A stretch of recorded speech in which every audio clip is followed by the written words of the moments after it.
Hello, everyone. We're going to step away from the Battle of Pokrovsk today and look at a couple of other stories taking place currently as it relates to the war in Ukraine. So, Exhibit 1.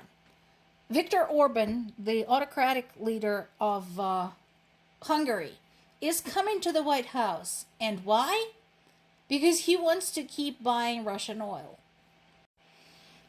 Yes, you have heard that right. So, remember Trump spoke very disapprovingly of Ukraine's European allies, saying that it's all their own fault that Russia keeps carrying on with the war because the war is funded by Russia's oil industry and Europe keeps buying Russian oil. That, of course, was not true. Shocker, Trump lied. Only 3 countries in Europe are still buying Russian oil: Slovakia, Bosnia, and Hungary. And guess what? They don't want to stop. And guess what? Those all happen to be very vocal supporters of Russia's Putin. So, now Orban wants to come to the White House and basically ask Trump's blessing to continue doing what he's doing, buying Russian oil, which, as we just said, finances Russia's invasion of Ukraine. And why is he going to Trump for that sort of thing? Because Trump, in the past, had expressed admiration not just for Putin, but also for Orban himself. So I'm curious how Trump is going to spin that one. Because again, he himself said that for the war to stop, Europe needs to stop buying Russian oil. Yet here's his friend coming to basically tell him, hey, I want to keep buying Russian oil. Is everybody following this? This next story is being covered by multiple sources, both in the United States and in Europe. There are some South African citizens that are now trapped in Donbas, the Donetsk coal region,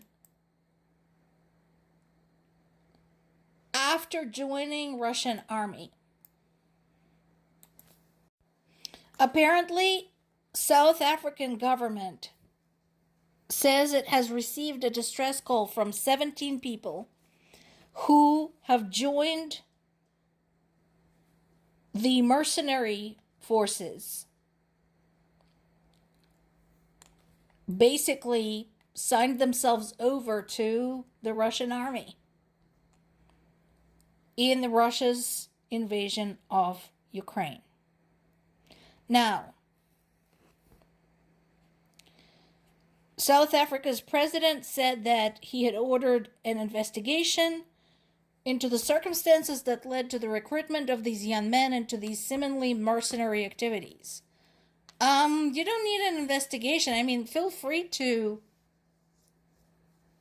investigate. So, technically speaking, being a mercenary, fighting on behalf of another government is not legal. It's illegal in South Africa, unless the government itself authorizes it. So, what they're asking is, how did these 17 people get lured into Russia and then ended up fighting in Russia's invasion of Ukraine? Guys, same way as everybody else. They were probably lured to Russia with promises of lucrative contracts, some type of jobs. And then they probably signed some papers in Russian without realizing what they were doing. That's what happened with every single body else. Ask people from India. Ask people from China. Ask people from your African neighbors. This is a very common situation. It's been a common situation for many months now. So apparently these men were aged between 20 and 39.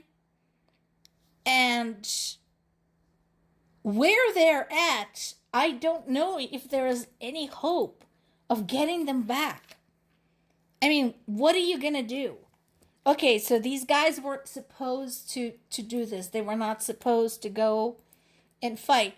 But again, it is very possible that they didn't even know what they were getting themselves into. And what are you going to do? How are you going to get them back? You're in South Africa. Russia is over there. Look at the map. And you can issue condemnations all you want. But it's not like that's going to change anything. Now, if they have any kind of good sense, they should work to escape the Russian army and try to get to the Ukrainian side of things and basically surrender and beg Ukrainians to show mercy, and, then we can talk. You can then negotiate with the Ukrainian government to get these men released. But until then, there is truly no way to get them out. And once again, my question is for various countries whose citizens found themselves in the same situation.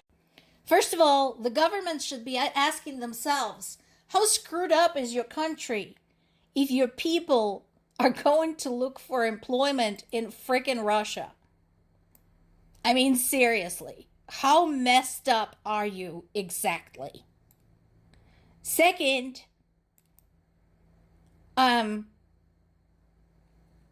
some of you guys are Russia's allies, like India, for example. Remember, we talked about Indian men ending up in the same predicament? Yet India continues to be one of the most outspoken supporters of Russia and continues buying Russian oil. So these are your people. These are your citizens being used as cannon fodder in a war that they have nothing to do with. What are you going to do about it? They're not the first nor the last, unfortunately. And Russian government has absolutely no scruples about this. They're going to show up. They're going to give them a contract to sign. The contract that they do not understand, cannot read. They're going to make all kinds of promises, and then they're going to send them to the most brutal portions of the Ukrainian front, which Donbas is one of those areas. So this is one of the things that addresses the questions, why should I care? I bet you people living in South Africa or in India or in China or in Cuba didn't think this pertained to them either. And then, just like that, it did. More to come.